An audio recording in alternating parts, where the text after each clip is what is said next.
Welcome to Deeply Disturbing Things, the podcast. I'm Macie. And I'm Naomi. And we're two anxious counselors that like to talk about deeply disturbing things. Dive in. Sorry, that was me forgetting midway through what our intro was. It feels good to be back. It's been too long. It's been like a month. Yeah, I know. I've been in Spain and it's been amazing, but there's definitely wasn't podcasting happening. Here, cheers. Cheers. We're drinking some pear sake. It's delicious. Yes, it is very good. Yeah, how have you been? I've been wonderful. Living the good life? I am, yes. That's good. I've been having a lot of fun. Is it weird to not be able to look at me right now? Yeah, and we're having major technical issues. We've been setting up for a straight hour. We have duct tape out. We have pieces of cardboard. Yeah. You managed to break your whole mic. No, my mic is covered with duct tape. Yeah. It's missing pieces. You have your mic somehow attached to a chair. Rather precariously. And your headphones are fake because they're not even plugged in. They're not plugged in. It makes me feel better. They're your emotional support headphones. Yes, I enjoy them on my head. And it makes it harder to hear you, honestly, but I'm gonna be okay with that. You're okay with it? Yeah. So as you see, I have a Cowboy Bebop shirt on. I would just like to say, I think your volume's a little high. You can adjust it. I don't know how. Will you do it? Is this better?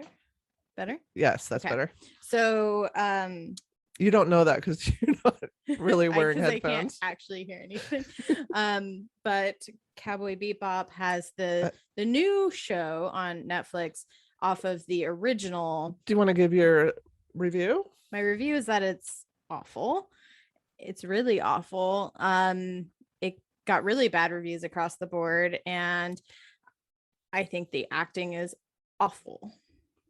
I'm finding myself enjoying it. It's not I could see that they were trying. Maybe it's going to be one of those movies that later circles back and is a cult favorite. Sometimes that happens. So. Things are panned out the gate. How insulting to completely copy the actual cult favorite. Like, I watched Cowboy Bebop as an anime fan way long time ago, way before this came out. So that doesn't get to be the cult classic. The actual show should be the cult classic and like introduce people. I mean, that's a good thing, is it'll introduce people to this. And you want them to go back and find the source material. Yeah, it's better. It's just better. You can feel it better. And that show was made in like the 90s. It's impressive. I can't remember when the last time was we met. I'm like, what do I need to talk about? Everything. You need to talk about everything. Did we talk about Dune? Or was that out after? Because I went and I saw Dune. I don't think we talked about it. I don't think so. And it was great. And it was way better than I thought it was going to be. And I ended up watching it a couple times. I have the book that I haven't read yet, so I'm not allowed. I won't go. And now I want to read the book because I never read the book. Yeah, I can't go that opposite way, or else you get situations like my poor dad who watched the new Cowboy Bebop but didn't see the old one. And he even said, like, you know, it's just so bad. And he's kind of ripping on it. And then I have him watch the original. And then he's like almost defending the other one out of nowhere. And I'm like, no, that's not how this goes. As a general rule, I like to read book first before movie, but I've broken that before and it's worked out okay. Like with Crazy Rich Asians, I watched the movie first and then I went and read the book. I haven't seen the movie or read the book of that. I've heard good things. It's a fantastic movie. Yeah. But then when I read the book, I had all those actors like in your mind, their faces. Yeah, which actually made the book better, I thought.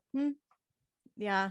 This is really good. I keep seeing, I know this is dangerous. I keep seeing things for the new Dragon one, the new not Game of Thrones specifically, but I haven't seen anything with that. Not movie wise, but like ads for it, and like people are talking about it, and I need to figure it out. But I want to see the new Ghostbusters Afterlife. Oh, I did not like the all-girl version Ghostbusters. I think that was a little too much. I didn't see it. This one though has the original folks, almost all the original folks. Well, that'd be cool. Yeah, except for the little guy with glasses. His name is escaping me. Little guy. And of course the one that passed away. But so the others are all in it. I just wanted to say that my trip to Spain was amazing. Well, I didn't even pick out a high point. I see your fancy phone there, by the way. Sorry, tangent. look at folding in half. You're sitting there touching it and can't stop touching it. The best feature about this phone is how cool it makes me. Does it though? It does. Looks like a because I can just like sit there places and it, like do. It's pretty cool. Oh, you're so cool. That's the best feature. Yeah, it's the fold in half phone, in case you were curious. I know, it's neat. Yeah, there's still that line in the middle doesn't bother you. You don't notice it once you're like doing a thing. There's like an actual crease in it. But when you're like in a thing, like in an app, you don't notice it. And when you fold it, this must be why you like Cowboy Bebop. See the new one. Oh, so you can like do two screen split things. Screen, yeah, that's kind of, I like the split screen thing. Yeah, the split screen is cool. So Spain, I've never experienced this anywhere, where every city, so I went to Madrid, Sevilla, Rota, Ronda, and somewhere else, Gibraltar, but they have monkeys in Gibraltar, which is the UK, and that was interesting. Just running around? Yeah. Loose? So at the end of Spain, the UK took that, and there's like this big mountain, the Rock of Gibraltar, that they dug holes in and put cannons in to kind of beat back Spain from taking it back. And they brought a bunch of monkeys from Morocco to keep as like emotional support animals for the workers and the military there. And there's flying like monkeys if you kick them hard enough off the side of the mountain, there's like over 280 of these, the macaw monkeys there. I got to take a picture with one. It was pretty cool.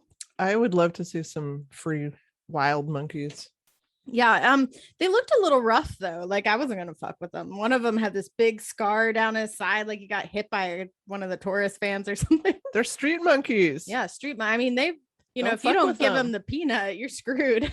I would give them the peanut. Give them the peanut. It's not worth it. In all those like cities that I went to in Spain, I never once felt unsafe. And they do take siesta. So from like noon to 4, shops are closed. There's nobody on the streets, which was weird to adjust to, because that's normally, I think, when Americans like, I want to go shopping, I want to go find lunch, and then there's just nothing open.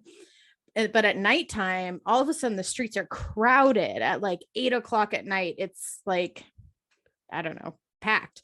But you feel safe everywhere. And I would never feel that way in like downtown Seattle or Portland or any of our major cities. Honestly, are very scary downtown.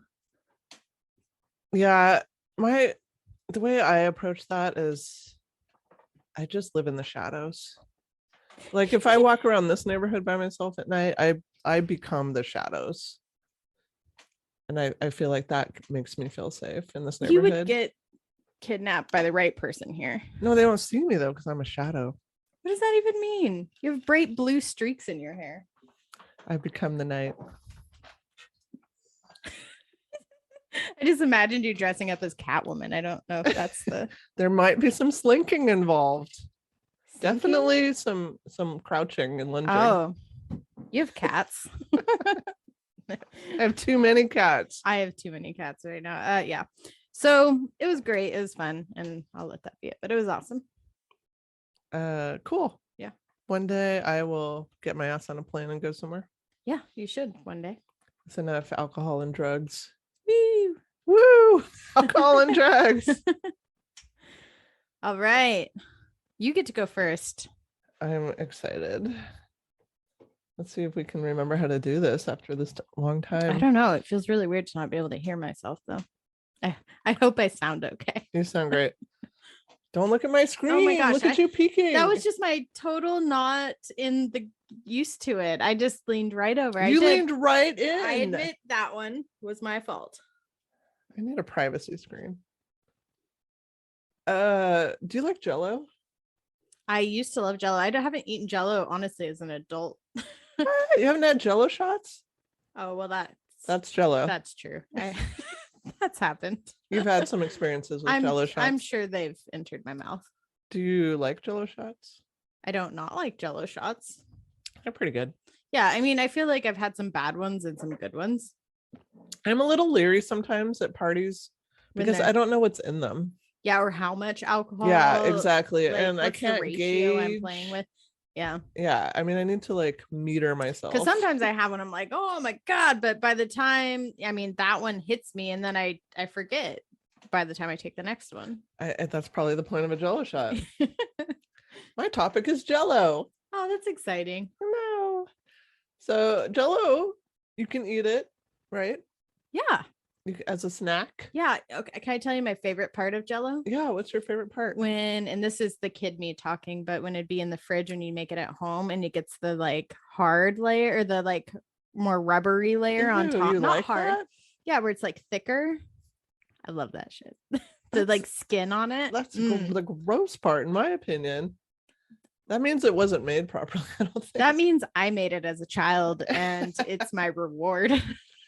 When I was a child, we weren't allowed to like have sugar snacks. So I would just get so desperate. I would get in the little pantry cupboard and like just be downing Jello packets because you ate Jello like the dry. Yeah, because like it had cocaine? Sugar in it, and I was like fiending. I was like, well, yeah. And my mouth would be like so red on the inside, it would give me away.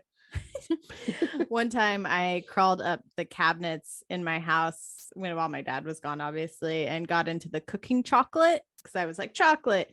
Oh, were you disappointed? Not even disappointed. There were maggots in it because it was old and because I found it in the back. I didn't understand back of the cupboard meant nobody went there ever in ages and it probably got forgotten 10 years ago. There's cobwebs. So I bit it and saw worms in it and spit it out in the sink. So nope. I used to try to fool myself that baking chocolate was good just because it's got worms in it. This is why, as a parent, I don't think you should just be all health because your kids freak out and overdo it. Yeah, I think it's better to have it like the sugar in a limited, healthy, have a pixie appropriate. Stick, kid. Get out of here. Yeah, like let's give it to them or they freak out. This is from the counselors. If your child's or else you're gonna find fiending over the cooking chocolate, please give that child a jawbreaker. Snorting fucking powdered Jello, and then what do? That was my life. That makes everything so. It makes so much more sense. Back when I was a teenage punk rocker, I would use Knox gelatin to make my mohawk stand up. Could you not buy gel? Is it the same cost? I don't know what you're talking about. Okay. You mean like hair gel? Yeah. Like dippity doodle? Excuse me? Or I feel like you're talking a different language. Am I back in Spain? Gracias. Oh, by the way, Spain Spanish is different than Mexican Spanish. They talk way quicker and they almost have it sounds, at least to my American ears, my unpolished American ears, like they almost have a lisp with it. So it's like gracias. Oh, gracias. Everything has that kind of thing. So I used to have a lisp as a child. It's from all the snorting of Jello. It was. Jello wrestling is another purpose. I haven't like seen it, but I've heard of it.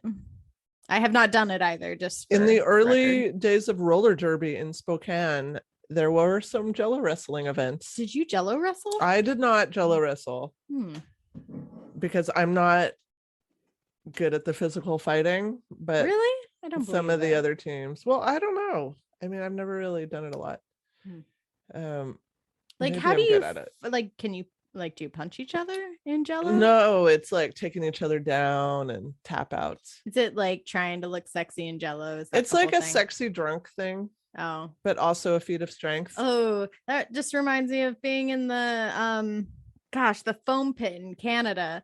It's probably horrifying. Similar. And then what do you do after you're like covered with Jello? I would just want to go home and take a shower. It's so slippery. Like I did the foam pit, I just slipped and fell and then I was gone to the world. I could have died and nobody would have known. You could have. I would just drown in Jello. What kind of Jello? I wouldn't. It would depend. So in the early days of roller derby, it attracted a whole different crowd.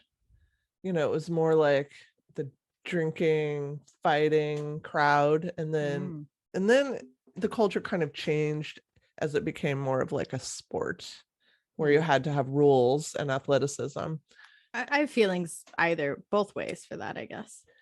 Yeah, I mean, there were times towards the end I'm like, fuck this. This isn't even roller derby anymore. I mean, you couldn't even say fuck. I came in right when all the rules got established. You couldn't even under your breath curse if you got like a penalty or something. You would be like possibly kicked out of the game. Mm-hmm. Yeah. I mean, I think it got a little bit extreme towards the I'd end. have to be really mad to like say something to a ref, but I've said a couple things. This was not even like, To I a mean, couple even refs. if under your breath, when you're super heated and adrenalized and you get called on a penalty, you're skating away, and Just brush under it your off. breath, you say something, like you could get in trouble for that. And I felt like the heart of roller derby, which was very punk rock, kind of got lost. Yeah, and that's kind of like, yeah, like maybe someone doesn't need to be punched in the face or pulled back by her ponytail, but like, let's have some balance. Yeah. Let's have some fun. Let's play a game. Sorry, we're way off track. What is Jello made from? I've heard hooves. The primary ingredient is Jello is gelatin. Gelatin is a protein obtained by boiling skin. Just skin tendons, in general? It just says skin, tendons, ligaments, and or bones with water. And these bits usually come from cows or pigs. Ew. Bits. Yep. I don't like bits. The hides and bones of cows and pigs, are boiled, dried, treated with a strong acid or base, and finally filtered until the collagen is extracted. The collagen is then dried, ground into a powder, and sifted to make gelatin. In addition to Jello, gelatin is used in shampoos, face masks, and other cosmetics. It's used as a thickener in candy, pudding, marshmallows, cakes, ice cream, yogurts. So you're telling me that skin on top was just extra animal ligaments? Extra skin. It's actually skin. Fantastic. It can be used to make like the coating for vitamins or capsules, capulates. Capulates. And it makes the juice that's in a gummy bear hold into a gummy bear shape. Wow. It's not magic. So it's not vegetarian or vegan. And that's probably in everything. Like you'd have to check it. Yeah, you have to look for gelatin. There are vegetarian versions, so you can make a plant-based gum or a seaweed like agar or carrageenan, which are like gelatin alternatives. Curiously, Altoid minis don't contain gelatin, but the big ones do. Interesting. So I always buy the minis somewhere. Maybe from me. Oh, probably from you. Because I only buy the minis. You are the only. You are my only friend. I'm so hot and sweaty right now. And I really want to. I'm hot too. Like take my sweater off, but that would be really disruptive. Do you have a shirt on underneath? I do, but it would still be a whole thing. I'm just gonna suffer for a while. I'm gonna wait until it's really bad. Maybe that's why my face is so red. You're probably hot. Maybe it's not Asian glow after all. We took a photo earlier and I had to. Macie looked so white and I looked so red. That the filter on that I used a filter called Ivory to just wash it out a little bit. Wash it all out. Blend some of my fish iridescent skin onto your. It brought us both towards the middle. Thank God for filters. I didn't even notice this. You put like the bottle in the middle of our. Oh, I didn't do that on purpose. It's fine. It's just there. So, when you make like a meat soup or a broth, or you're boiling, you could put meat or bones or something. Yeah. And then you put it in the refrigerator. Yeah, and it gets all coagulated. Yes. Yeah. That's the stuff. Oh, I could make Jello from my coagulated how it's like turkey stuff. Jelly, kind of. Yeah. It's got gelatin, jelly. See how it's all coming together? I see. Yeah. So that elasticity is what makes commercially available gelatin. and it makes that little jiggle, or else things would just be runny. So that gelatin holds things together. Jell-o used to be like a main part of people's weight loss diet plans back in the day because it's low in calories and fat free. But that doesn't make it healthy. But that used to be the trend. I don't know, you're probably too young, but the whole like fat free. I appreciate you saying that. Was the whole thing. Like all people cared about was fat free. Because I had the word fat in it. Yeah, like fat got this horrible reputation, and it didn't mean that it was a healthy food just because it doesn't have fat. And in fact, you know, we need healthy fats in our diet. But so Jell-o was like considered a diet food for that reason, because it was low in calories and fat free. But it doesn't have any nutrients, really no vitamins, minerals, or fiber. So it's like not nutritious. Cardboard. It does, however, contain collagen. Do you eat collagen supplements, like a powder or anything? So collagen is supposed to be pretty good for you. Helps with like joint health and bone health, and good for like skin and hair, anti-aging type of stuff. Yeah, I keep it to like a vitamin E. But if you're vegan, vegetarian, collagen is not really an option. Yeah, and so Jell-o also has food dyes like red number 40, yellow number 5, yellow number 6, which contain benzidine, a known carcinogen. Weird. Yeah, I know about which means dye number causes cancer. Dye number red. Saki's working. Oh, there was a whole thing. I think it was red dye number 5. Yeah, that was like there was a lot, and there was a whole thing with M&Ms. It was a whole scandal. Yeah, it came. Yeah, future podcast topic.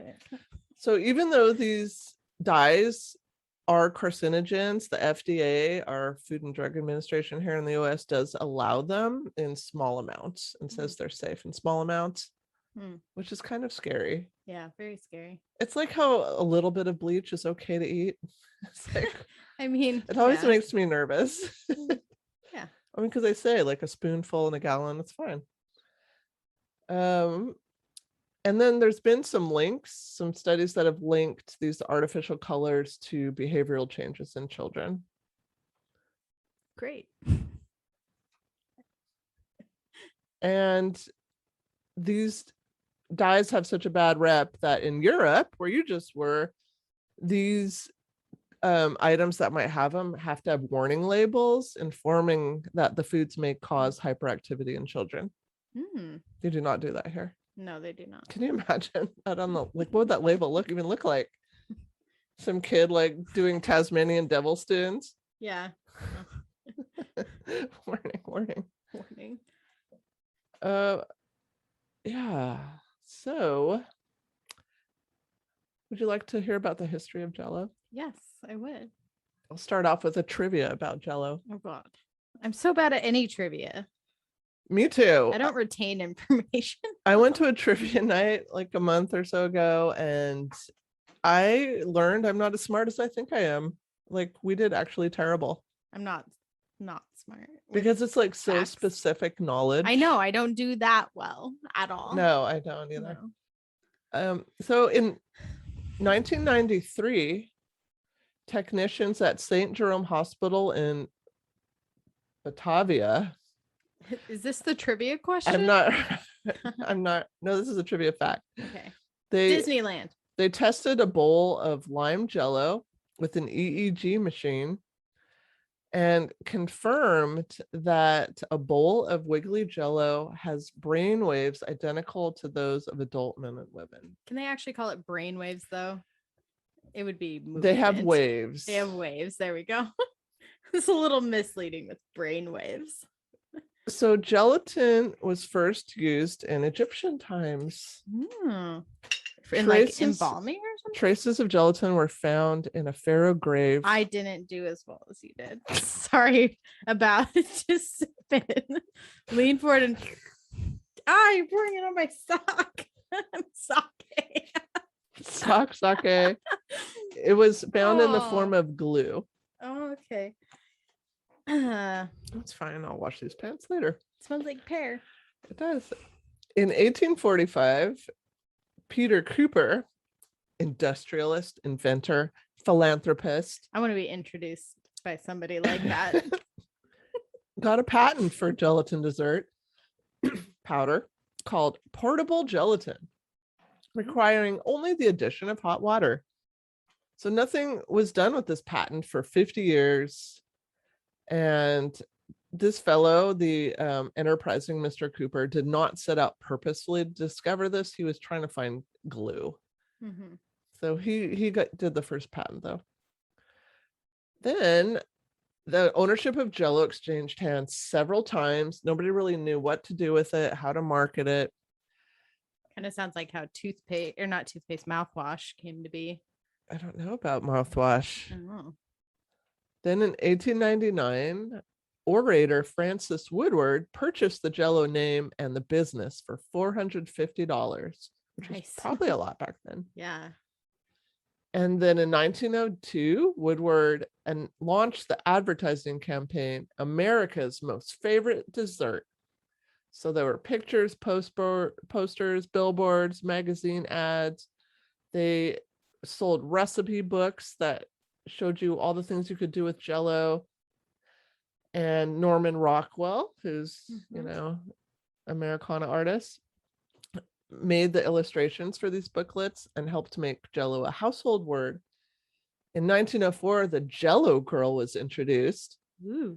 That's a picture of her. You're allowed to look now briefly to look at the Jello Girl. Okay. Now look away. I'm looking away. And in 1934, Jack Benny could be heard over the radio airwaves advertising Jello. Yeah. Jello. You know that song?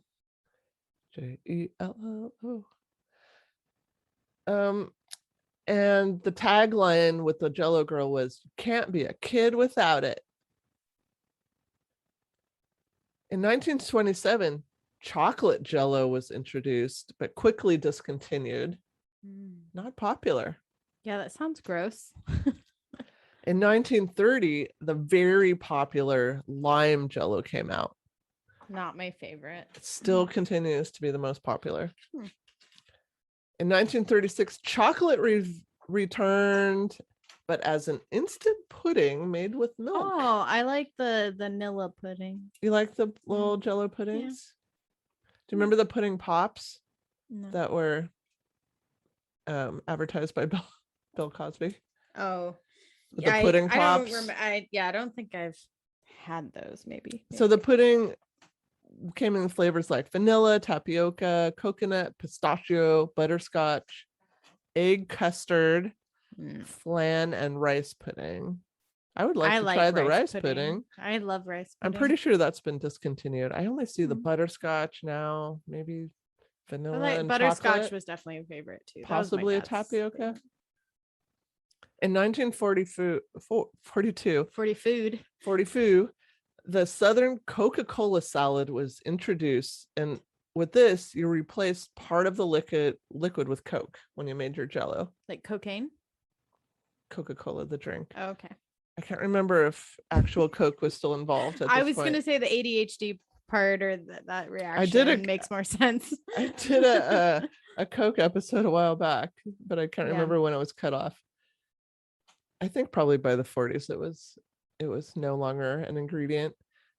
So this was so popular that Jell-O made their own cola flavored gelatin, but nobody liked it and they got rid of it. Yeah, that sounds gross. In the 1950s, that's when the Jell-O shot was invented. You might have thought it was like a party thing, like a 90s thing, but no. Was it like an advertised thing back then, or no? It's said to be invented by an American singer named Tom Lehrer, who was trying to get around alcohol restrictions at the Army base, and so man, we have a topic made link. That. Oh, yeah. In the 1960s, there came savory and vegetable flavors of Jell-O. That sounds disgusting. Such as celery. Ew, why is that savory? That's the vegetable flavor. Okay. Seasoned tomato. Yuck. And so the popular Jell-O recipes in these times included ingredients like cabbage, Gross. celery, green peppers, and even pasta. So you would add all these things into your Jell-O. You'd make like a mold thing, like all these things would be in there. I've seen people. You could see the stuff, and then you just serve it. It was like a fancy thing. That's the least favorite, like Jell-O gifts with things in them. Like, what do they put? Like fruit chunks in it, like for a Jell-O. It's like a holiday thing, right? They used to put a lot of things in Jell-O. I mean, it was considered classé to do that. And you'd present they wrong your Jell-O magic. For shame. Sadly, don't put pineapple in a Jell-O anything. You wouldn't like a cabbage Jell-O mold? Seasoned tomato. It sounds like it'd make me throw up. I would be interested in the celery though. Why? I don't know. It seems like it has no flavor in the normal vegetable. In the 64, they got a new advertising slogan. There's always room for Jell-O. And we're really trying to promote. I mean, America used to be really into desserts, I think. So they're like saying like, there's always, even if you eat this giant meal, you can still shove some Jell-O down your I mean, I'm down your face. I'm not against that model. In 2001, Utah State Representative Leonard M. Blackham introduced State Resolution 5, the resolution urging Jell-O recognition. I mean, this is some important legislature. Don't we have better things to spend our time on? This Utah legislation made Jell-O the official Utah state snack food. Is that an option? Does Washington have a I don't know if we have a official state like snack food. The fiery Cheeto or something.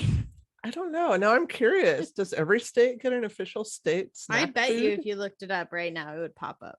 There's no way we're gonna not have one. Somebody came up with that shit. I'll look it up in a moment. Okay. So Jell-O is very popular among members of the Church of Jesus Christ of Latter-day Saints. Oh. Because it's considered like a family-oriented food. And in fact, the Mormon Corridor region in Utah has been nicknamed the Jell-O Belt. Oh, it's making much more sense now. I didn't know there was a religious connection to Jell-O, but look now at this picture. The Utah bit makes sense. What does it say? It's a bowl of green Jell-O. So this was the official pen of the 2002 Winter Olympics. It's a bowl of green Jell-O. Well, that's just lovely. Those were the Salt Lake City, Utah Olympics. I think that pin's cute. Like I would wear a Jell-O I would be pin. excited if I found that pin somewhere, like a yard sale or something. I mean, I'd probably prefer watermelon flavored Jell-O. So here's another trivia. Okay.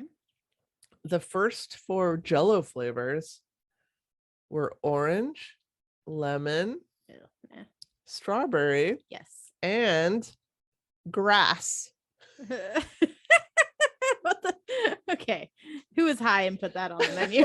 No. Grass. Like, I was waiting for grape. This kind of takes things in a whole different direction. Sadly, grass was discontinued. I think they should bring it back. I mean, weed is legal in tons of states. Yeah. Jell-O has been trying to really make a big comeback. They could have a marijuana flavored. They could totally, and they could have an adult version that actually just stared at the light. Has, bits in it. Bits floating in there. Imagine serving that at your party. That'd be so popular. Yeah. I made a Jell-O cake for a party a long time ago. I made it rainbow layers. Ooh. So I'd make one layer. It was an alcohol Jell-O cake. It's a great way to go. I'd let that harden and then I'd put the next color on. It took a while, but it was like really cool looking. Mm-hmm. It's one of my productive creative moments that I rarely have. It's one of the nice things about Jell-O, I think, is its high absorption of alcohol. Yeah, so that's Jell-O. Wow, you didn't go into Bill Crosby. Bill Crosby. Cosby. Sorry. So much sake. No, because that's fine. That's a whole different thing. You don't want to ruin it. I like your family focus on the Jell-O. It's family friendly. Yeah. I just pictured his face like doing those like, you know how I did like, and like holding a pudding pop, and it just made me feel a little nauseated. Ruined it. I didn't really want to go there. Okay. So I don't know. Okay, so I am going to talk about the war on drugs. Oh, I was part of that war. Were you? I'm a veteran. So, Richard Nixon was actually the one who announced it as, and I watched him give this speech where he said that drugs are the public enemy #1, and he was going to launch basically all of these resources towards it. Are you sorry? Yeah, let's pause for the official state food. Look, snack. Wow, each state has a food. Oh my gosh. What's Washington? Kentucky? What is that? Milk? A fucking glass of milk. Come on, Kentucky. Maine is some Moxie soda I've never heard of. Maryland gets lobster. Minnesota gets morel mushrooms. Oh, that's a good one. You can tell I don't have my glasses on. I'm like doing a hard squint. Missouri gets the ice cream cone. Look at you getting ads for Kool-Aid now because Nebraska gets you've been picked up by Kool-Aid. Where's Washington? New York gets an apple muffin. That's okay. Boring. Ohio gets tomato juice. Sucks to be Ohio. Oh, Oklahoma, where your dad just was, gets what's that? Turkey and gravy? Biscuits and gravy. Biscuits and gravy. Okay. I can't read anything. I'm just looking at pictures. Rhode Island gets coffee milk. Okay. I don't know what that is. Texas has chips and salsa. Fuck yeah. That sounds great right now. Oh, Utah, there's the Jell-o. Mm-hmm. Where is Washington? Washington. A fucking onion? Is it onion? It's a Walla Walla onion. Walla Walla that really is not a food. That's an ingredient. Are you kidding me? This is an ingredient. That is a vegetable. It's an accoutrement. You know what? We can create new legislature and get this bullshit changed. An onion? Why? Because one place is known for their onions in the entire state. I'm gonna flip this table right now. It's a heavy table. I am not proud of our official state snack food. That's really upsetting. Why do other people get good things and we get an onion? It's so disappointing. I would take Jell-o over that any day. I would take the healthy thing. Tomato juice. I can't remember. Yeah, I'll drink tomato. The coffee juice. Milk. Well, I would rather drink a tomato juice than because that. At least it's something you can just eat. But you can't bite an itself. Onion. I mean, people can, but I don't think most people do. Help us pass new legislation. Send your votes to us for what you think Washington State's new. A petition. Yeah. Share with us if you like your state's favorite food. Okay, so back to the war on drugs. Okay, so Nixon was involved in this, but then Reagan came in as well. Nancy Reagan was the one who really pushed the just say no. This is where I came in. No. Tell me about that. What was that like? Well, they had the stickers all over the school, and so I thought, wouldn't it be like cute and sneaky if I put a just say no bumper sticker on my car while I was simultaneously doing a lot of drugs? And wouldn't that make people not suspect me? Oh, look at you. I know. Did it work? You tell me. So I mean, I never got arrested for drugs, so I guess maybe it did work. I mean, and the thing is this was, billions of dollars got put into this. And I think the question for us now, especially, you came fresh out of that. I was kind of tail end of it.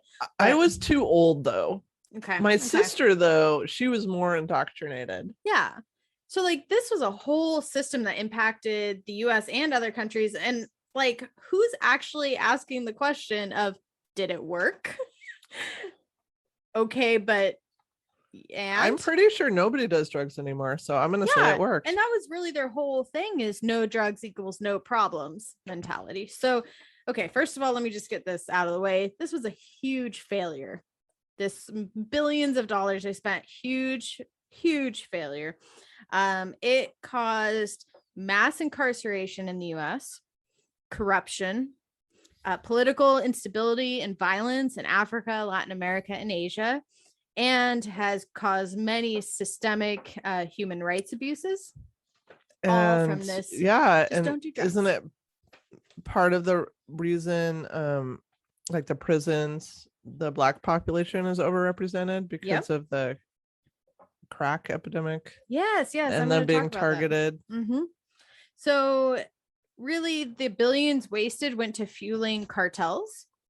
That's what the money ended up doing, inadvertently in a lot of ways. So really cocaine hippos, exactly, which they're putting on birth control now against their will. Against their will? Well, there's a group that's fighting it because they're not consensual hippos. Can they give consent to that? Well, my cats don't get to give consent. Well, that's what's happening out there. Okay, well, that's good to know. I need to keep up to date with the cocaine hippos. Me too. I'm good to I know. love every time I look into it and there's more and more of them. Like what's gonna happen? We're gonna be overrun by cocaine hippos. So better than the fucking Omicron or whatever.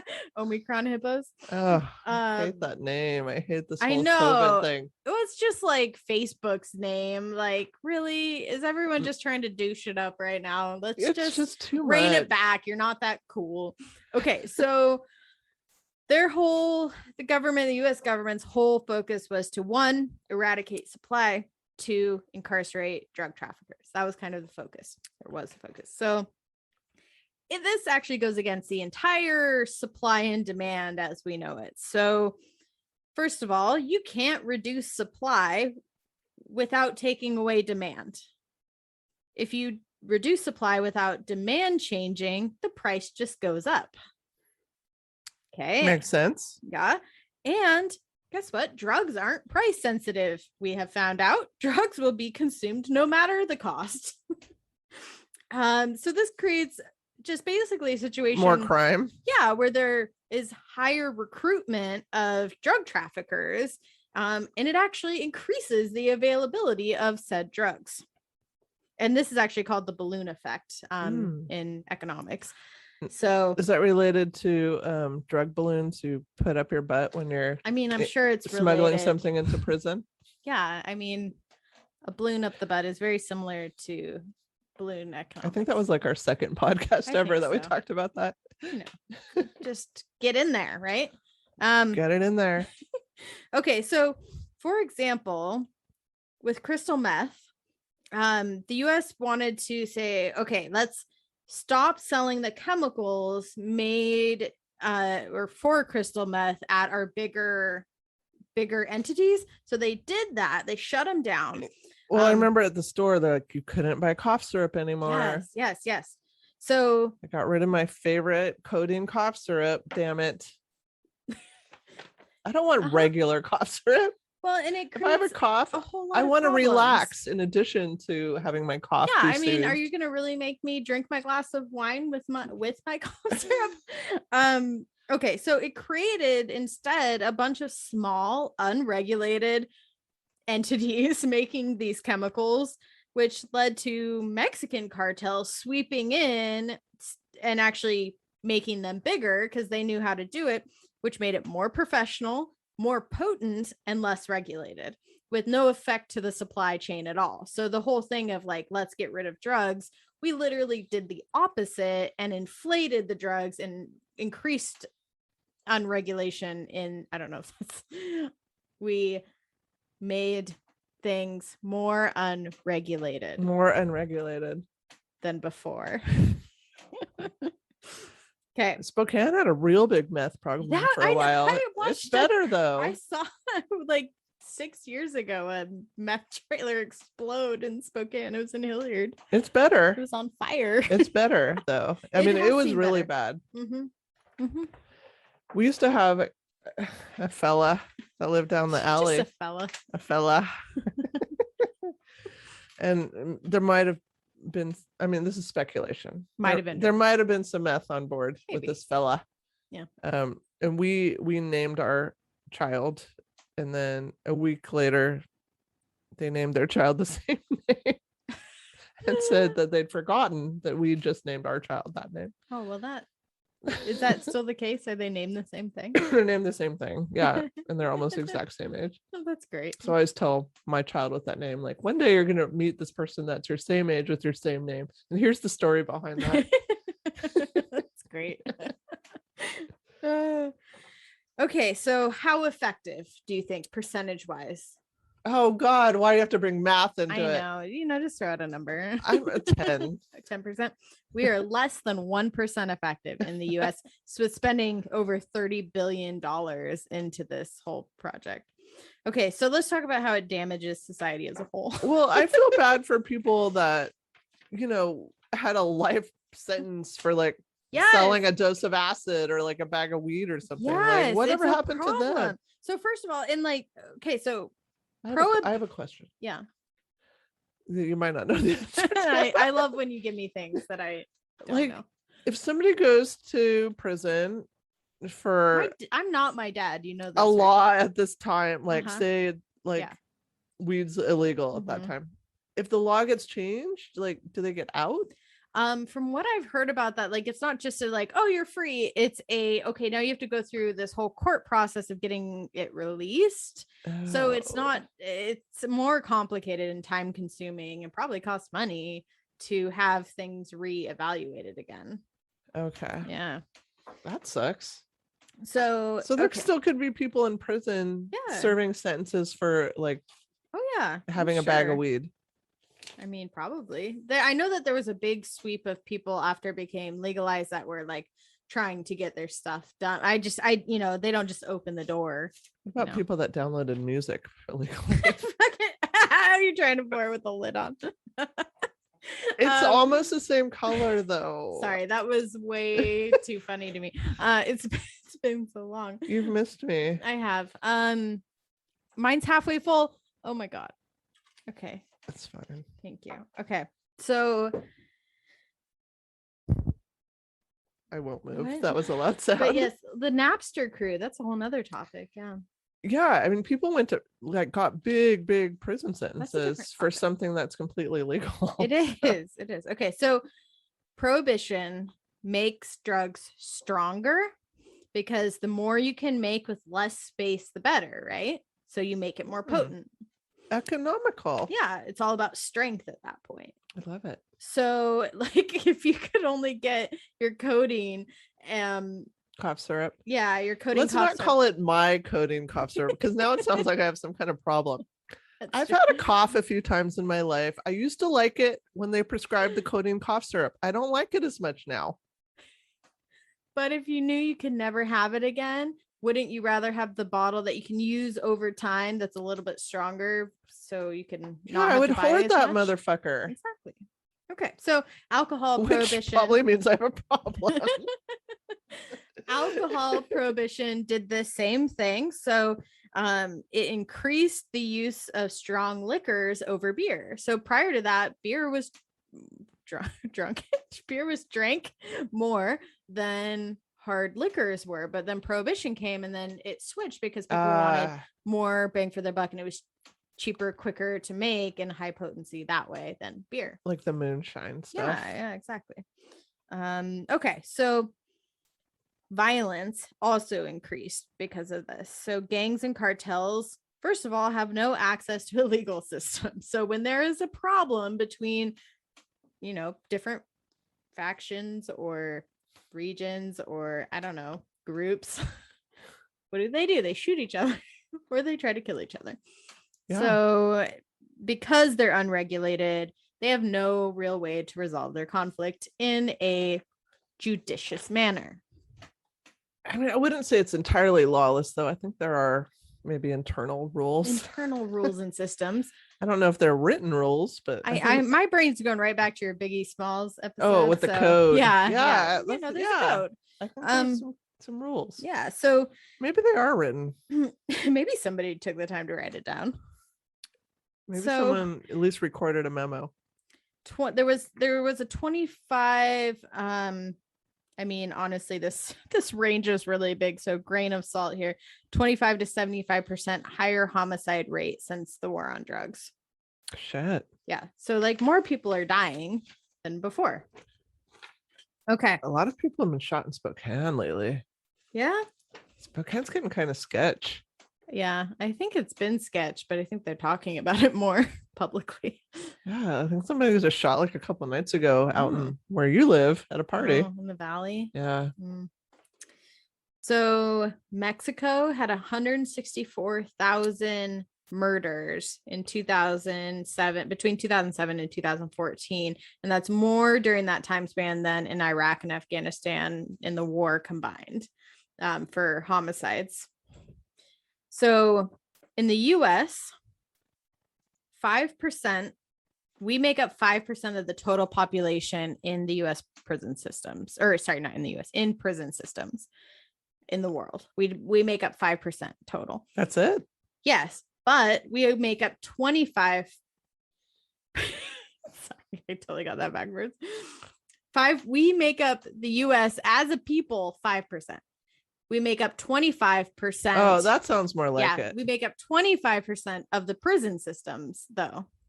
That makes more sense. So 5% total, 25% prison population. And nearly half of ours are drug offenses in those prison systems. And this is often due to harsh punishments and mandatory minimums, which you mentioned earlier. Mandatory minimums are fucked up because it takes into account nothing. No context. Yeah. And here's the major fuckery of this, pardon my language, or don't, is that it is that word.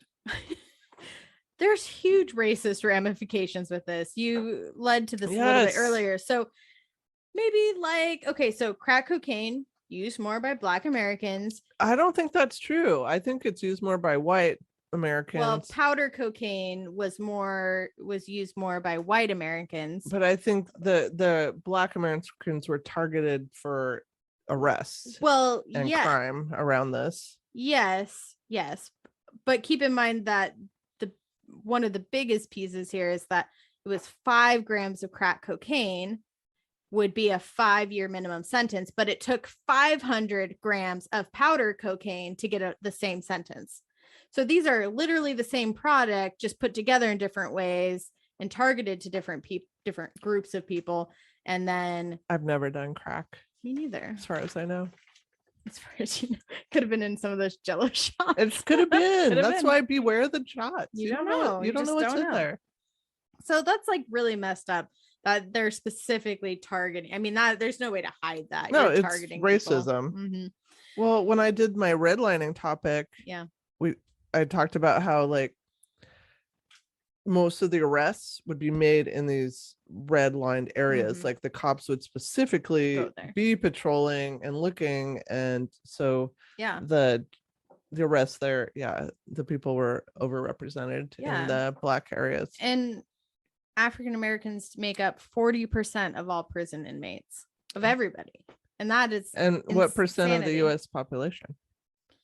Of the total population, I'm not sure. I don't have that. Well, it's probably less than 40%. Probably. I mean, in Spokane, it's like 2%. I know. I saw something. And I'm sure if we looked at our local prison population, it would be way more than that. Way more. And one research study showed that white kids were more likely to abuse drugs than Black kids are. However, Black kids are 10 times more likely to be arrested on drug offenses. Right, because the cops aren't out there patrolling the white neighborhoods for that stuff. Mm-hmm. They're not up on the South Hill. No, they're downtown. They're, they're. I wish there were more around here. They should be more around my neighborhood. There was an RV that periodically parks at the end of the street and gets a little sketchy. I swear there's something brewing in there. Probably. My fence by my house, because across the street is the like water utility area, so there's just like a fence but no house next to it, so people dump the cars, like stolen cars there all the time. It's like they have a system down because it's regular, and I never see anybody ever. It's just one day there's a car there, and then but like by the end of the day the car's gone. I don't know, there's something happening. And they have a system. It's a system. Yeah. So written or unwritten? probably written, maybe in Jell-o. I really wanted to make you Jell-o tonight. You should have made me Jell-o. But I didn't have the energy. I would have totally been up for some Jell-o. Yeah. I mean, and I feel, kind of bamboozled over the dare don't do drugs thing.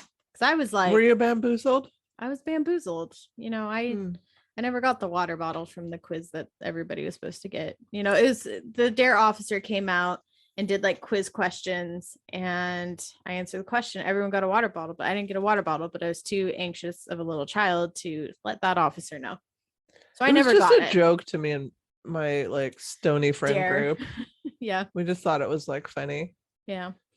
I probably could get behind that. Like I could rally. I think my sister was probably all in for a little bit at least of her life. Yeah. Yeah. We're like 5.5 years apart though. So yeah. I was trying to think. I feel like they're forgetting something. But anyways, okay. So like how do we just say no? It's so easy. Yeah, it's just say no. Just say no. Well, that's the whole thing is like it's not that easy. So like people aren't just gonna stop using drugs because it's just like I'm just gonna not.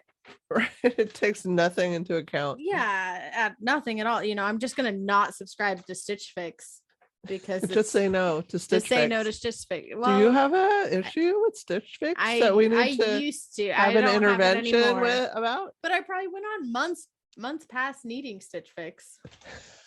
But that's something that people could just stop in theory. but this is drugs and alcohol, which many now are leaning more towards the fact that this should be harm reduction and a mental health and physical health arena, not a police government arena. I think it depends. Really like what the actions are that we're addressing. Yeah, I mean, I think, if someone's high and they break into a store, okay, well, you did an action that should be punished. Or if somebody's found with their own personal stuff on them, like that is different than somebody selling to elementary school kids. Yeah. I was ready to disagree with you, but yeah, on their BMX bike and backpack. Yeah, like selling to children is different than having, your own life, stuff. Your thing. Yeah. And so Switzerland did a harm reduction model for heroin. So they have actual places that people can go that are clean, and they provide high quality heroin with clean needles, clean settings, supervision, and access to social services all in the same place. So there's nurses there. Someone can link them up with housing, and they link them into the public services. And they saw that their crime went down. 2/3 of those people who were on heroin got jobs because they could focus on treatment. Like they could focus on working when they're not doing other risky behaviors trying to get their drug fix. So it allowed them to get a better footing and start on being able to do something like treatment. Because it's hard when you don't have a job and you're homeless, and like treatment's not easy to do. Yeah, it's like, where do you start? Yeah. And then over 70% of their heroin addicts that they have documented, at least, get treatment. So the people that use their services, 70% of them get treatment for it. So our state, I mean, especially over on the Seattle side, like there's been a big opiate problem, and they do some pretty progressive things over in Seattle. Yeah. Similar type things. Yeah. Like they have, I think it came out like a couple of years ago where they give out, how there's like a medicine you can take that helps in an overdose situation. So, yes, I know what you're talking about. So we're giving that out for friends to prevent death by overdose. Yes. But I think that was just in Seattle. I don't think that's over here at all. Yeah, no, I don't think it's here. And now it's what Narcan. That's what I was thinking of. Sorry, it's just a sip. So that's what they saw is like, have a nurse there, help somebody if they overdose. Don't just let them die in the street.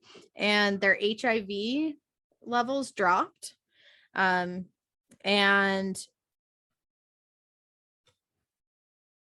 What did what does that say? Their death. You're asking me. I don't even have my glasses on. Deaths. I wrote deets. Deaths dropped 50% from heroin. So that's like cutting deaths in half. And their drug-related sex work reduced as well, creating safer environments for people. Like harm reduction. Go there. Prison, like what do you learn in prison? Nothing. You learn how to be a worse person. No, I think being locked away forever might be good in some situations. It's good for the scared white people. I mean, I don't know about drug situations unless you're just like, I don't even know. I think it's good for like repeat killers or something like that. Well, yeah, I agree. I agree with that.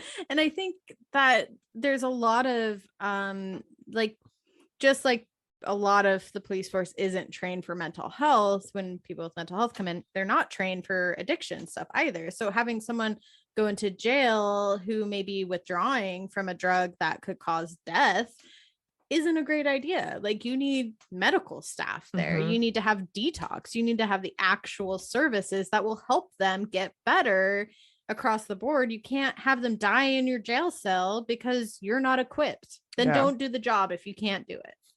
And that's not, it's not there. It's a whole big systemic issue. Obviously going back to Reagan and Nixon. So it's a bit, well, and maybe even further than that. I mean, I think these roots run deep. Well, and really, what is all this? Think about prohibition. Like, I think it's all and even interconnected. Farther. So Vietnam, hippies, I think prohibition was before that. Yes. Well, I was going to say when they initiated these laws, they couldn't go outright against people who were against Vietnam, but how could they target them? Drugs.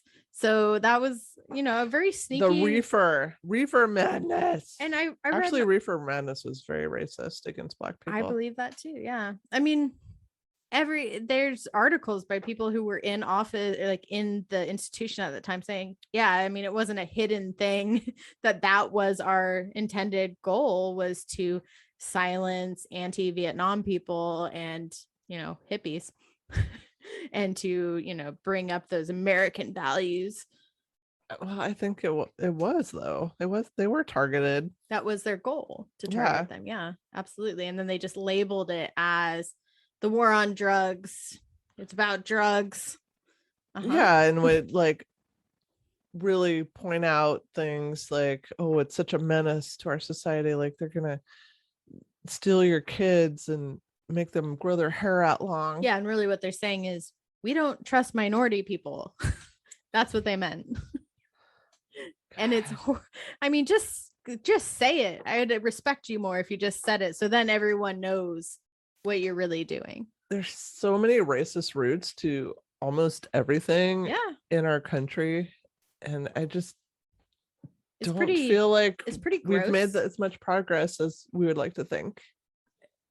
I agree with you. It's pretty sad. Yeah. Well, that's it for my topic. I chose to stop it there because I mean, really, the opioid crisis is really just, that was a whole chapter of, hey, this is why this doesn't work, because you have approved channels that people can, I mean, people who have legitimate pain issues, your own legitimate channels get them addicted. And guess what? Stopping that doesn't work because they're still in pain and now they're addicted to opiates. Great job. Yeah. It's a good topic. Yeah. Thanks. I'm glad to be podcasting again. It was too long. I'm so glad my mic stand stood up this whole time. I know. I feel like this can work. We need to do it behind the scenes. You have no idea what kind of it was duct tape and I mean, if you look at her microphone, you can't see it. Yeah, I have duct tape. I showed up and she's duct taped it together. She's like attached to a chair somehow over there. I don't know. She has headphones that aren't attached to anything. Yeah, it's been hard. I feel like I'm talking louder than normal because I can't hear it. I think you probably are, but that's okay. Can you hear me? Yeah. Okay. Well, I'm glad to be back. Glad to be back. Oh gosh, see, I almost forgot about the until next time. Oh God, I me know, too. my brain We're just so off our game. Okay. Until next time. See you later, Space Cowboy. Until next time, there's always room for Jello.